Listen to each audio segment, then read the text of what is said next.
Nagkaisa ang local community at mga foreign workers sa picket kamakailan sa fishing base Cristo Rey, Saipan. Ito ay bilang protesta sa lumalalang problema sa kumpanyang CUC o Commonwealth Utilities Corporation.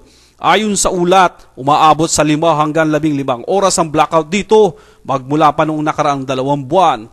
Gayon din ang dobleng pagtaas ng power bill at mismanagement ng kumpanya. Umalma na rin ang mga businessman na pinangungunahan ni Ed Props. Wala na kasing kinikita ang mga businesses dito, bunsod ng sunod-sunod na krisis na kinaharap ng isla.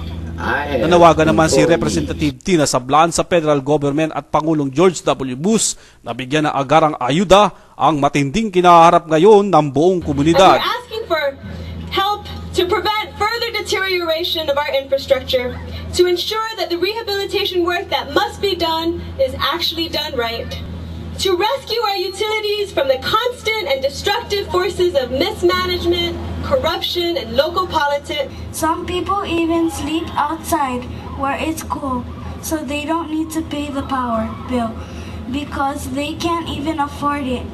Inihimok din ni Tina Sablan na suportahan ang buong komunidad ang isinasagawang signature campaign para sa petition letter na ibibigay sa Washington, D.C. Kinagabihan, isang candlelight ceremony ang isinagawa bilang tanda ng pagkakaisa sa iisang layunin.